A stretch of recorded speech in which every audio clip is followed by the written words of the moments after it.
Jadi kita harus menjaga bagaimana mereka hatinya tetap di Indonesia.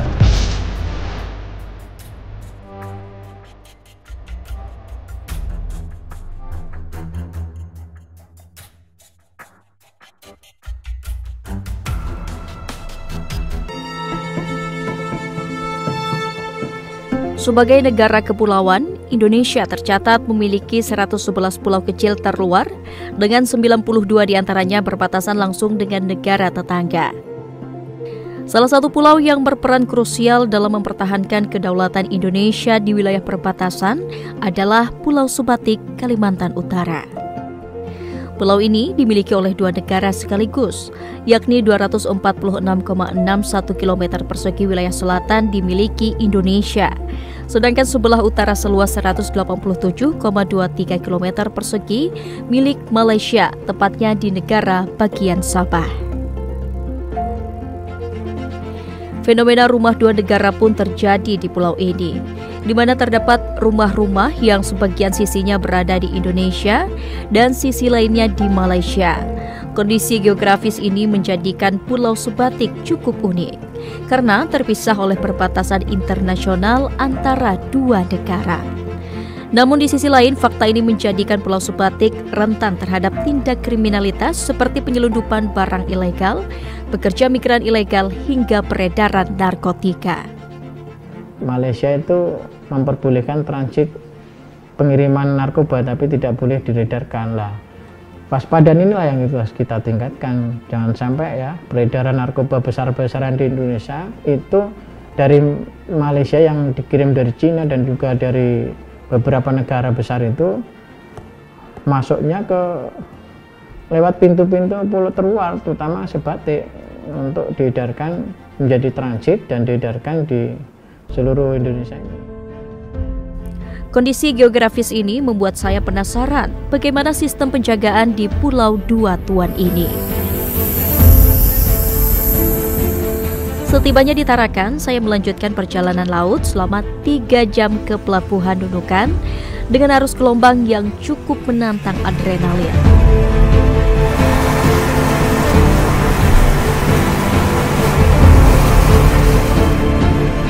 Di Pelabuhan Nunukan, saya melanjutkan perjalanan laut ke Desa Bambangan selama 15 menit untuk menempuh perjalanan darat ke Pulau Sebatik selama 1 jam.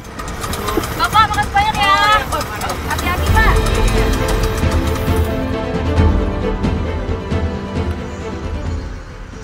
Pemirsa, setelah menempuh perjalanan selama kurang lebih 8 jam lewat jalur darat, udara, dan juga laut dari Jakarta, akhirnya saya tiba di Pulau Sebatik, Kalimantan Utara.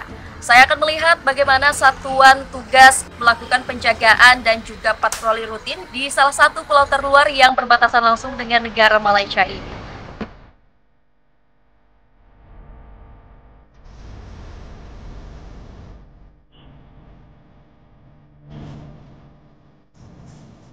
Saya menemui Kapten Marinir Oki Prabowo, Komandan Satgas Marpam Ambalat 30. Satgas Marpam Ambalat 30 adalah salah satu satuan tugas dalam Korps Marinir yang saat ini bertugas di Pulau Sebatik. Banyak minuman keras, narkoba masuk, dan itu sudah kita tangani. Seperti contoh kasus bulan lalu, kami berhasil menangkap kurang lebih 1,05 gram sabu-sabu. Itu setelah kita tangkap, kita berkoordinasi dengan polisi setempat, kemudian BNN untuk ditindaklanjuti dan diproses hukum seperti yang ditentukan. Terdapat sejumlah pos yang menjadi perlintasan keluar masuk antara Malaysia dan Indonesia. Salah satunya pos Sei Pancang. Kucing-kucingan antara petugas dan penyelundup barang-barang ilegal kerap terjadi di titik ini.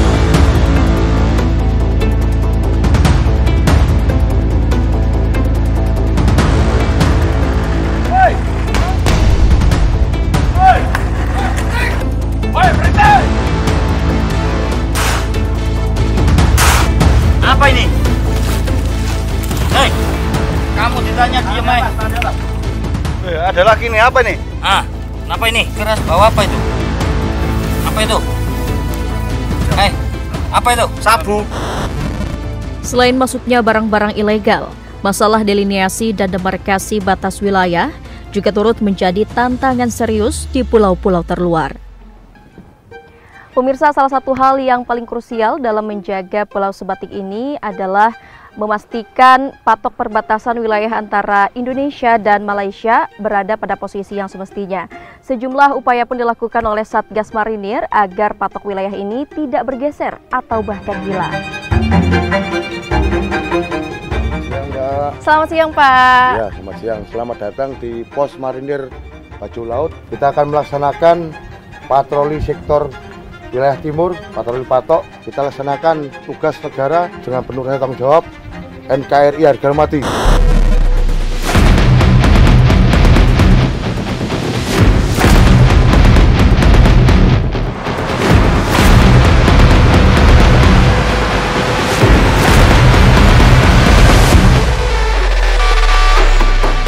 Patok perbatasan yang terdapat di pulau terluar berupa patok darat yang menandai garis batas di daratan dan patok laut yang menggambarkan perbatasan wilayah perairan yang sah. Adanya patok laut membantu negara menegaskan batas perairan yang sulit ditentukan hanya dengan koordinat geografis atau batas buatan lainnya. Untuk memantau patok batas laut di Pulau Sebatik, kami harus menempuh perjalanan selama kurang lebih 40 menit menggunakan perahu karet. Ini kan udah pakai patok beton ya, Pak ya? Ya. Kalau sebelumnya pakai patok apa, Pak? Kalau dulu patok masih pakai kayu, Mbak. Pakai kayu itu masih bisa geser lah. Ya. Kadang patah, kadang kena air, tahu-tahu hilang seperti itu.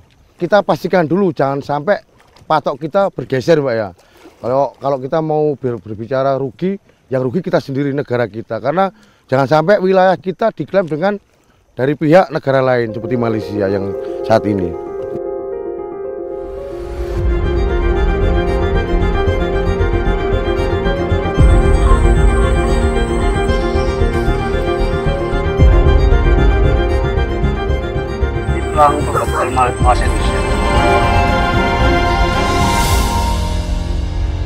Berbeda dengan patroli patok laut yang harus menggunakan transportasi laut, akses penjagaan patok darat lebih mudah dijangkau dan dapat langsung dilakukan oleh petugas perbatasan. Meski demikian, patok darat berpotensi hilang atau rusak karena aktivitas manusia seperti pembangunan maupun kondisi alam yang dapat mengubah topografi seperti erosi dan longsor.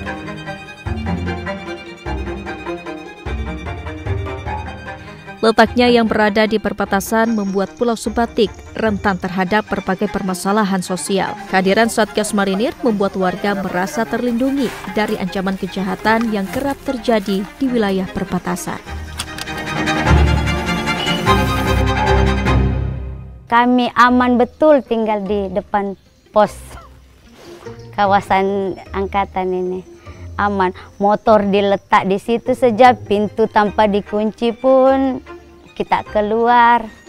Nggak rasa takut, pasal 24 jam kami dijaga.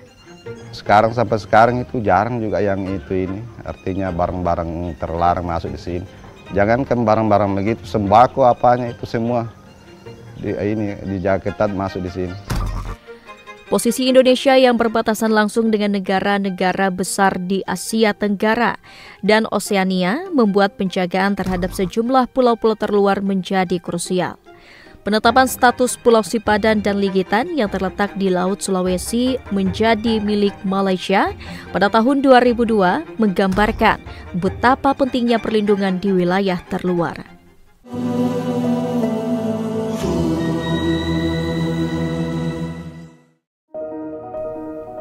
Sebagai negara kepulauan dengan luas 1,9 juta kilometer persegi yang terdiri dari 17.508 pulau, termasuk yang tak berpenghuni maupun terluar, menjadikan Indonesia rawan terhadap isu sengketa wilayah dan eksploitasi sumber daya alam oleh negara lain. Meski berbagai upaya soft power seperti diplomasi dan perjanjian internasional dilakukan, ancaman kedaulatan hingga aksi kejahatan di pulau-pulau perbatasan dan terluar terus terjadi. Oleh karena itu, pendekatan hard power melalui penguatan pertahanan militer menjadi langkah yang tak terelakkan. Sebagai salah satu unsur kekuatan TNI, Korps Marinir hadir untuk menjadi garda terdepan dalam menjaga keamanan wilayah perbatasan dengan kemampuan tempur yang mumpuni dan mobilitas tinggi.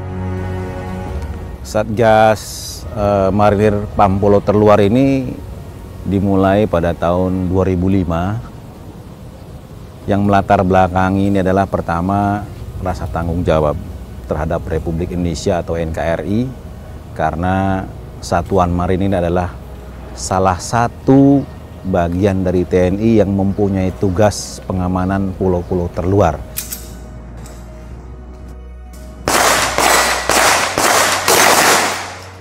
Sebagai pelajaran buat kita, contohnya misalkan Lejitan Sipadan. Kita tidak merawat, tidak ngopeni, berjalannya waktu hilang, diambil tetangga, baru kita ribut.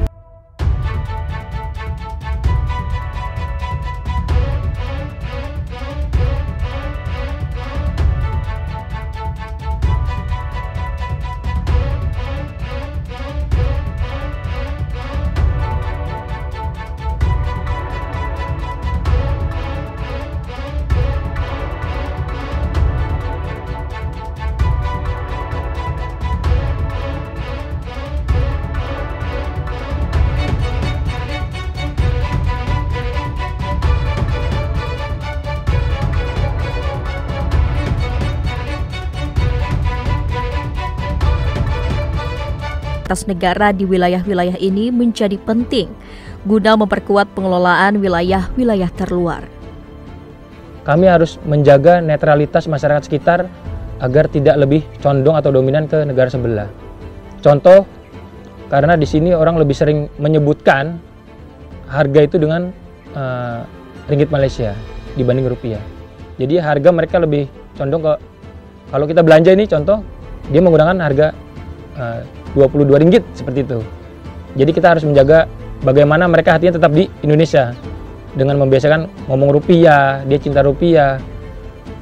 Juga yang lainnya kita jangan sampai dia berpikir untuk apa-apa lebih mudah di sebelah daripada di Indonesia sendiri. Selain pulau terluar, Indonesia juga memiliki pulau-pulau tak berpenghuni. Pada tahun 2023, Badan Informasi Geospasial BIG mencatat, dari 17.508 pulau yang ada di Indonesia, 6.000 pulau diantaranya adalah pulau tidak berpenghuni. Pulau yang tak berpenghuni rawan untuk diklaim orang lain, bukan WNI yang berusaha menghuninya. Jadi tidak hanya tindakan yang mengklaim wilayah itu pemisahan. Bisa juga ini ya, kalau lama-lama penduduk di luar negara kita menghuni pulau tertentu, bisa juga pada suatu waktu kalau sudah membesar ini akan mengklaim dan akan memisahkan dari NKRI. Diperlukan keahlian khusus untuk menjaga pulau tak berpenghuni seperti keterampilan bertahan hidup di alam liar, kemampuan navigasi hingga pengetahuan yang mumpuni tentang ekosistem lokal.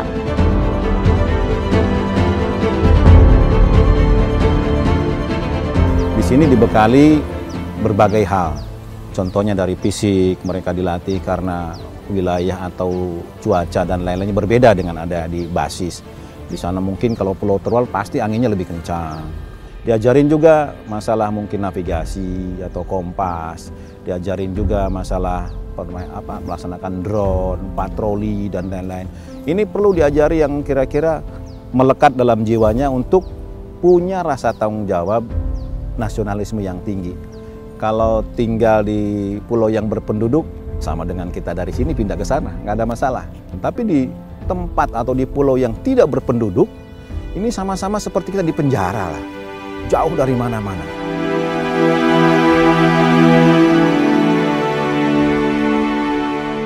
Penasaran dengan penjagaan pulau tak berpenghuni, saya pun mendatangi salah satu pulau yang terletak di Laut Selatan Jawa Timur, yaitu Pulau Nusa Barung. Berstatus sebagai suaka marga satwa, pulau tak berpenghuni yang terletak di perbatasan Australia ini rentan terhadap ancaman perburuan ilegal.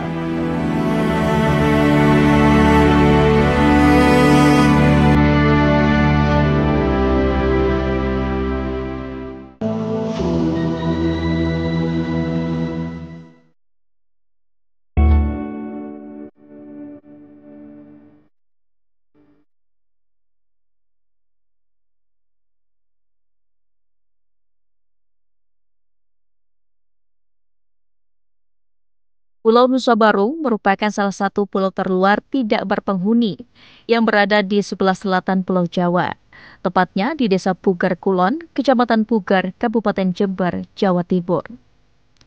Setelah melihat penjagaan di Pulau Sepatik, kini saya berkesempatan mengikuti aktivitas para anggota Satgas Marinir di Pulau Nusa Baru yang tergabung dalam Satgas Mar Pamputar 28.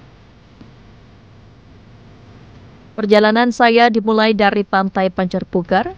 Dari sinilah kebutuhan logistik untuk para prajurit penjaga Pulau Nusa Baru diberangkatkan. Menjaga pulau tak berpenghuni memang sedikit berbeda dengan penjagaan pulau-pulau terluar lainnya.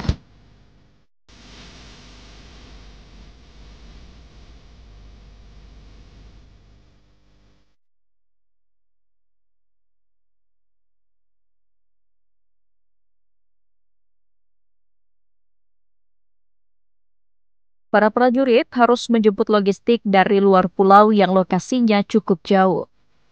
Kondisi cuaca dan ketinggian gelombang juga perlu diperhatikan sebelum keberangkatan.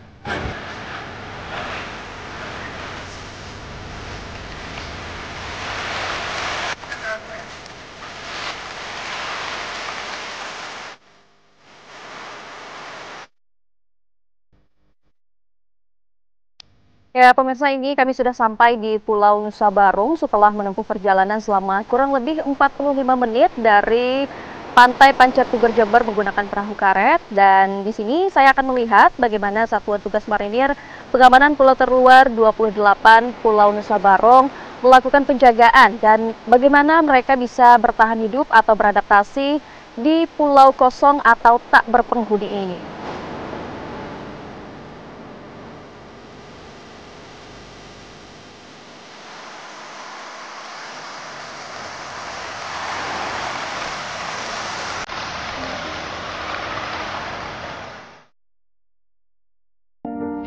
Sesampainya di Pulau Nusa Baru, saya menemui Komandan Satgas Mar Pamputar 28, Letda Marinir Eri Supiasno.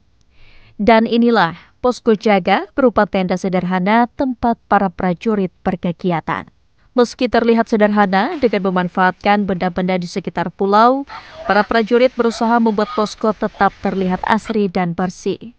Salah satunya dengan menggunakan bebatuan pantai sebagai akses jalan di area posko dan terumbu karang yang sudah mati sebagai bahan tembok pos jaga depan.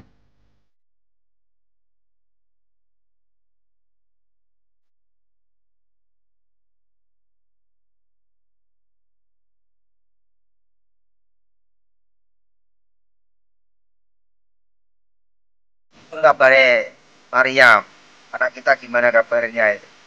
Alhamdulillah sehat di sekolah. Nanti pulang jam berapa kira-kira? Pulangnya jam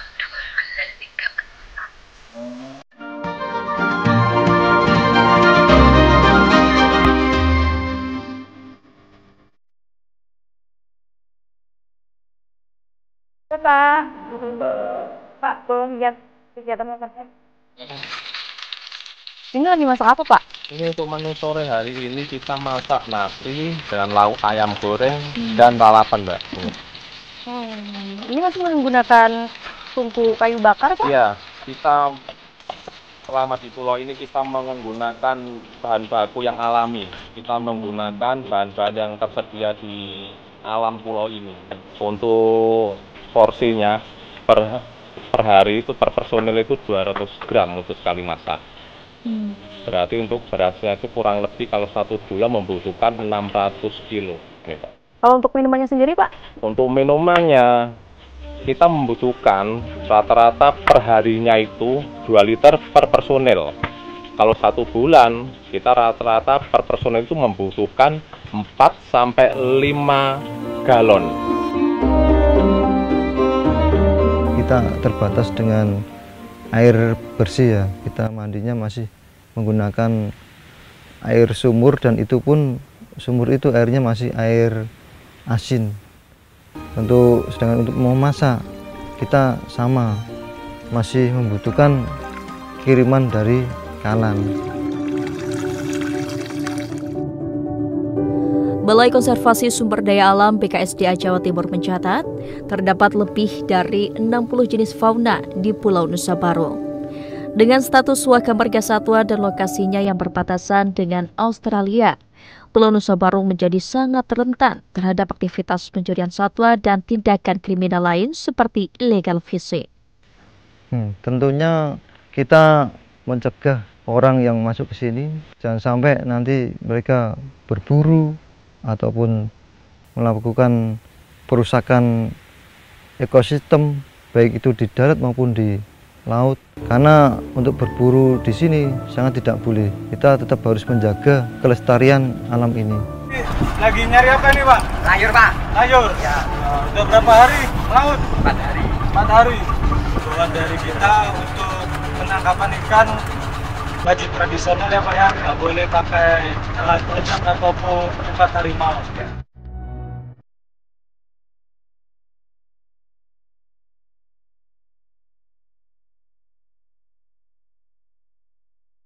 Menurut catatan kami sejak tahun 2018 sampai dengan 2024 ini sudah ada 18 kali pelepas liaran satwa. Dari kami sendiri tidak mampu full selama 24 jam melakukan penjagaan di kawasan.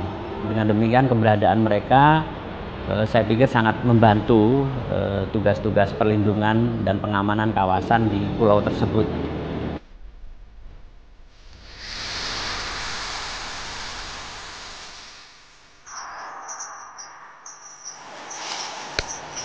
Ini kalau patroli darat biasa rutenya berapa jauh? Kira-kira 4 kilo kita tempuh dengan rute perjalanan ya seperti ini, Mbak. Hutan, ada naik tebing-tebingnya, makanya 4 kilo kadang bisa tertempuh sampai 4 jam lebih.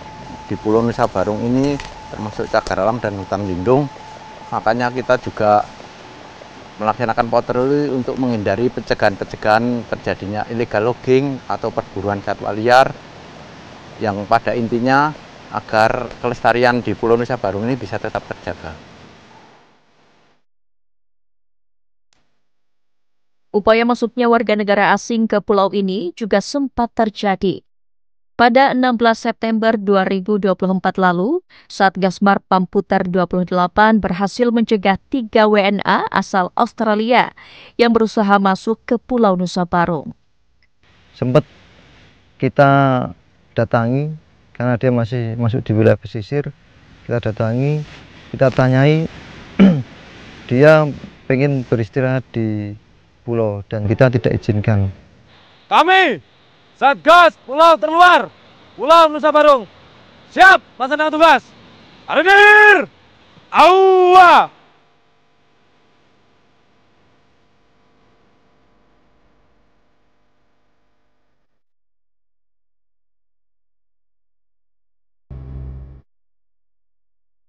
Menjadi negara kepulauan adalah anugerah sekaligus tantangan.